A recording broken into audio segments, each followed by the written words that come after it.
Mit navn er Camilla Dvinge, og vi står nu ved Nordsø Camping og Badeland, som ligger, som vi plejer at sige det, i allerførste klitrække.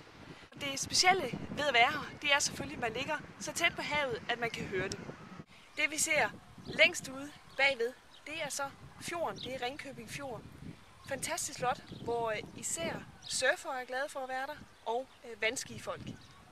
Vi har faktisk en vandskiskole i Hvidsande. Lidt længere inde, så ser vi så hele campingpladsen her, med den store hvide bygning op på enden, der er vores indendørs badeland. Det er selvfølgelig især populært, når det ikke lige er så solskinsvejr udenfor. Længere fremme, der har vi vores komfortpladser. Det er det første areal hernede, lige under klitten, som vi siger. Og der har man vandtilslutning, man har afløb, man har antennestik direkte på pladsen, og så har man det, der trækker allermest, nemlig nærheden til Vesthavet og til klitten.